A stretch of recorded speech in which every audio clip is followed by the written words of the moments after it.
राष्ट्रवादी गौरव Chauhan YouTube channel पर मैं गौरव चौहान आपका एक बार फिर से स्वागत करता हूं।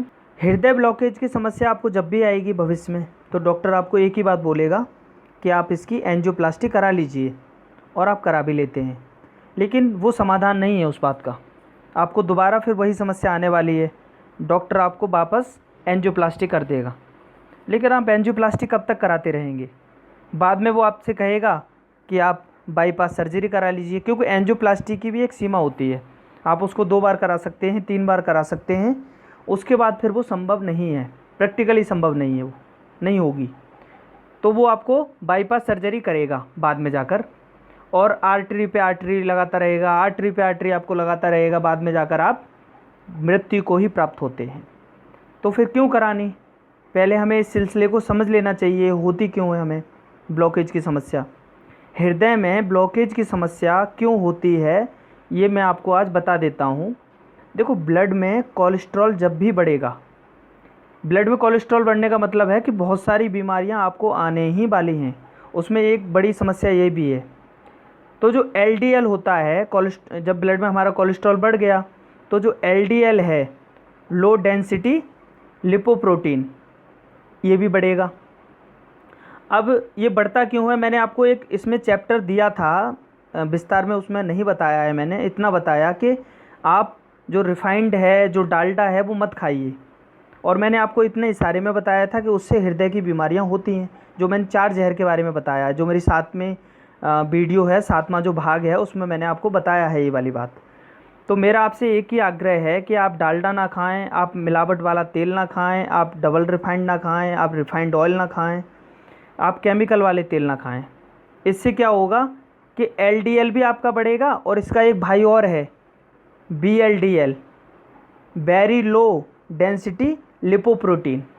इसका एक बड़ा भाई भी है BLDL, वो भी आएगा। फिर उससे और बड़ी समस्या आपको होने वाली है।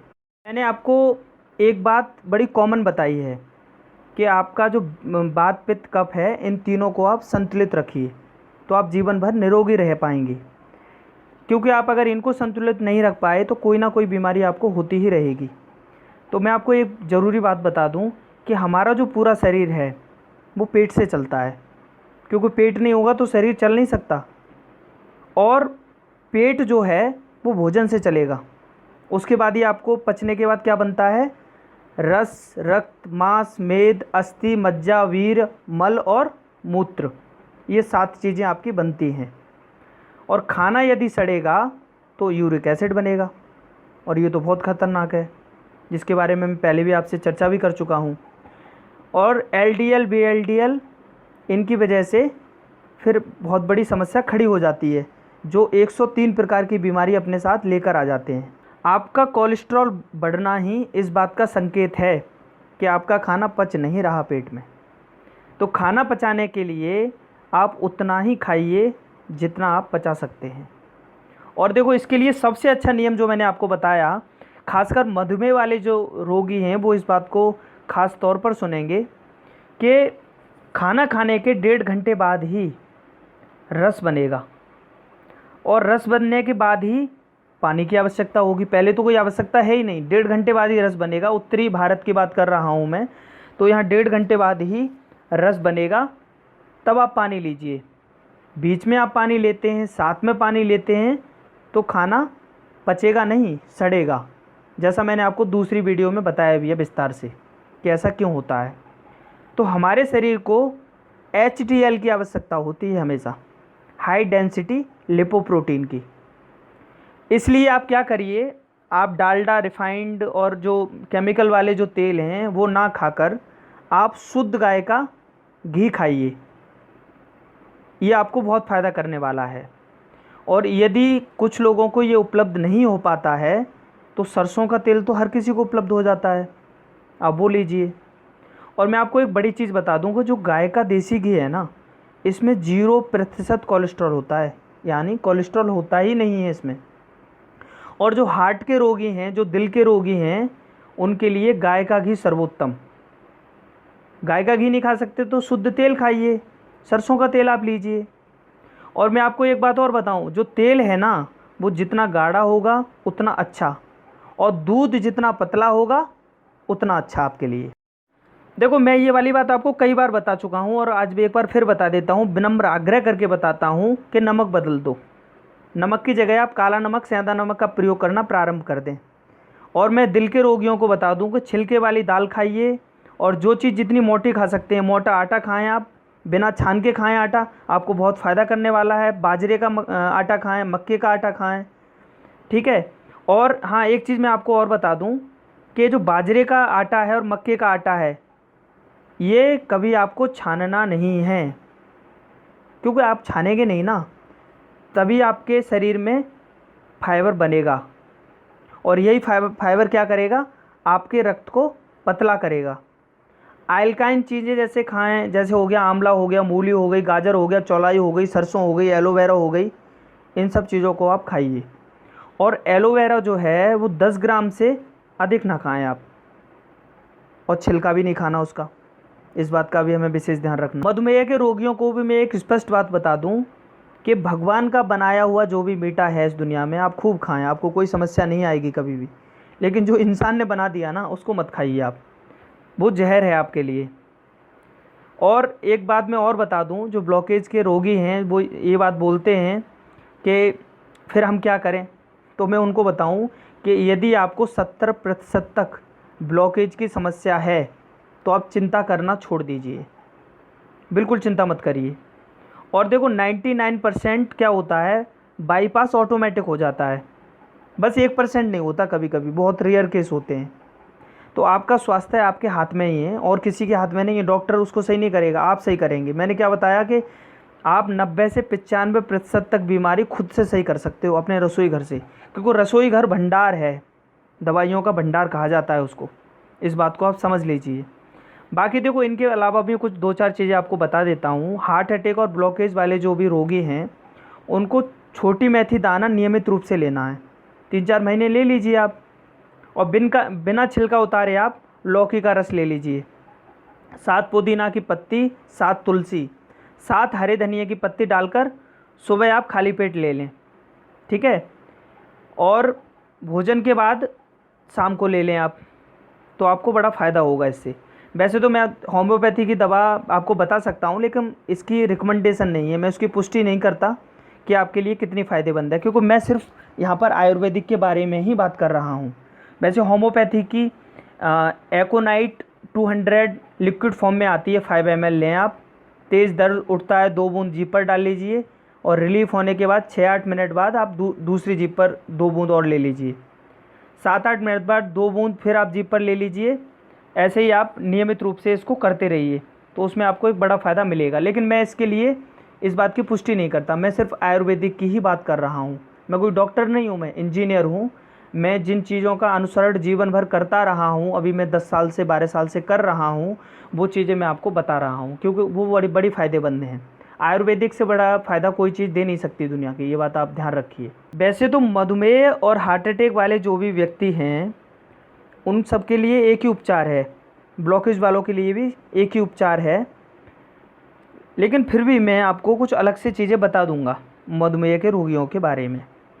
मैं आपको एक बात और स्पष्ट कर दूं कि ब्लड शुगर का चीनी या शक्कर के साथ कोई संबंध नहीं है। इसका संबंध सीधा सीधा कोलेस्ट्रॉल के साथ है, क्योंकि कोलेस्ट्रॉल ही बढ़ेगा तभी आपका LDL और VLDL बढ़ेगा, उससे पहले ये संभव नहीं है। तो चलिए हम बात कर लेते हैं अब मधुमेह के रोगियों के बारे में। तो सुबह खाने से पहले 1 चम्मच जामुन के बीज का पाउडर गुनगुने पानी के साथ ले लें। और यदि मधुमेह ज़्यादा है, 400 से भी ऊपर है, 400 के आसपास है, तो उनके लिए क्या करना कि ये जो गुनगुने पानी के साथ हमें जो जामुन लेना है, जो जामुन का पाउडर हम ले रहे हैं, उसको हम सुबह शाम कर दें। या और ज़्यादा है तो करेले के जो बीज होते हैं उनको सुखा लीजिए, घर में पाउडर बनाइए उसका।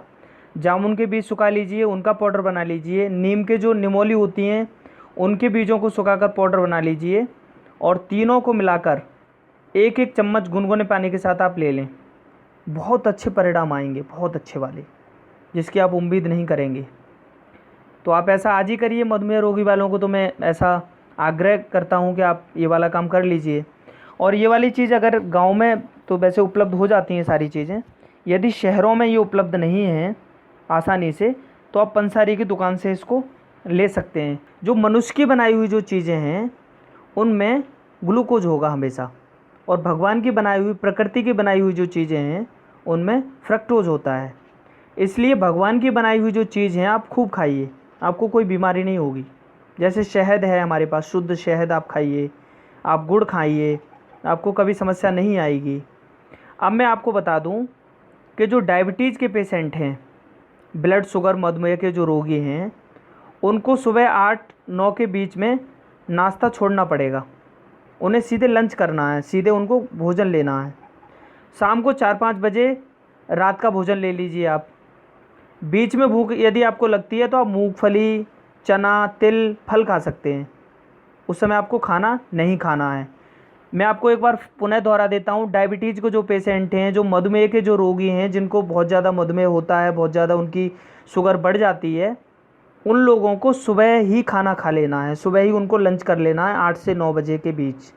और रात्रि का भोजन कभी करना नहीं, उनको शाम को 4 से 5 के बीच में ही भरपेट भोजन कर लेना है। सिर्फ 2 बार भोजन करना है। यदि बीच में भूख लगती है तो आप मूंगफली ले लीजिए, आप चना ले लीजिए, तिल ले लीजिए, या फल भी खा सकते हैं। एक महत्व की बात मैं आपको और बता देता हूँ कि जो हमारे डायबिटीज़ के भाई बंधु हैं, उनको यदि चोट लग जाती है तो वो आसानी से ठीक नहीं होती, और वो घाव इतना बढ़ जाता है कि कभी कभी गैंग्रीन का रूप ले लेता है। तो वैसे तो मैंने जब लार के बारे में बात की थी तो मैंने आपको बताया था कि आप लार लगाइए नियमित रूप से, वो कैसी भी चोट होगी गैंग्रीन तक ठीक हो जाएगी, कोई समस्या नहीं है, बस नियमित रूप से आपको लगानी है। लेकिन उसके अलावा भी मैं आपको और उपचार बता देता हूँ एक दो। आधा कप आप गौमूत्र लीजिए, गौमूत्र में बता चुका हूँ आपको कैसे प्रकार का लेना है। उसके अलावा आधा चम्मच हल्दी लीजिए, शुद्ध हल्दी होनी चाहिए।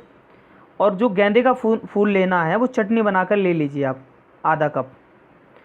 अब इन सबको मिला लीजिए और मिलाकर रोज़ आप उस घाव पर लगाएं। कैसा भी घाव हो, कितना भी गहरा हो, कितना भी बढ़ गया हो, वो ठीक हो जाएगा। ऑपरेशन की भी आवश्यकता नहीं पड़ेगी आपको, और बड़े से बड़े घाव को ये दवा ठीक कर देगी। कैसा भी घाव हो, मैं ये भी कह रहा हूँ कि जो कैंसर तक के जो घाव हो जाते हैं, जो ये केमियोथेरेपी करवाते हैं, उनको जो घाव हो जाते हैं वो भी घाव से ठीक हो जाएंगे। जिनका डायबिटीज़ बहुत ज़्यादा बढ़ा हुआ है, जिनको बहुत बड़ा शुगर है, उनके लिए मैं एक दवा और बता देता हूँ कि 2 चम्मच मेथी दाना गिलास में डालें, वो 2 गिलासों में, और उनको रात में भिगो कर रख दें। सुबह उठकर जो पानी है उसको पी लीजिए, और जो मेथी दाना है उसको चबा चबा कर आप खा लीजिए, और आधे घंटे बाद गौमूत्र पी लीजिए आधा कप। 90 दिन लगातार आप ऐसा करिए। और इसके साथ साथ जो मैंने आपको दवा पहले बताई है उसको भी आप बाद में ले लीजिए। कुछ दिन बाद आपको बहुत अच्छा फ़ायदा मिलेगा इससे। इसमें एक चीज़ बनी हुई हमें उपलब्ध हो जाती है, त्रिफला चूर्ण। वैसे तो मैं इसके बारे में अन्य वीडियो में बात करूंगा, लेकिन वो भी इसमें बहुत ही गुणकारी है। मधुमेह की एक दवा और है। 100 ग्राम मेथी के दाने लीजिए आप, 100 ग्राम तेज़पत्ता लीजिए, 150 ग्राम आप जामुन की गुठली ले लीजिए, 150 ग्राम आप बेलपत्र ले लीजिए, ठीक है। और इन चारों को सुखाकर 1-1 चम्मच आप सुबह शाम लीजिए। सुबह खाली पेट लेना है, और रात्रि को, शाम को जो हम भोजन लेंगे 4-5 बजे, उसके बाद आपको लेना है। आप फिर इसका फ़ायदा देखिए, आपको बहुत अच्छा फ़ायदा मिलेगा। अब मैं आपको एक चीज़ और बता दूं कि जिनको हाइपर थायराइड है, हार्ट अटैक वाले जो लोग हैं, ब्लॉकेज वाले लोग हैं, इन सब का एक ही उपचार है जो मैंने अभी आपको बताया। इसके अतिरिक्त जिनको उच्च रक्तचाप की समस्या है, हाई ब्लड प्रेशर की दिक्कत है, वो सुबह खाली पेट 1 चम्मच हरे धनिया की चटनी ले सकते हैं। इनसे इनको बहुत फ़ायदा मिलेगा। तो इसी के साथ हमारा आज का जो अध्याय है वो ख़त्म होता है। कल मैं आपसे बात करूंगा कैंसर के बारे में, पथरी के बारे में, अर्थराइटिस के बारे में, बवासीर, भगंदर के बारे में, और जो छोटे छोटे सर्दी जुखाम खांसी हो जाती है उनके बारे में, बच्चों के टॉन्सिल हो जाते हैं उनके बारे में मैं बात करूंगा, कब्जियत के बारे में बात करूंगा आपको, और छोटे छोटे जो दर्द हैं हमारे घुटने, संधिवात, गठिया वगैरह का जो दर्द हमें हो जाता है, इन सब चीज़ों के बारे में आपसे चर्चा करूंगा। तब तक आप अपना ध्यान रखिए, अपनों का ध्यान रखिए, घर में रहिए, सुरक्षित रहिए। वंदे मातरम, भारत माता की जय।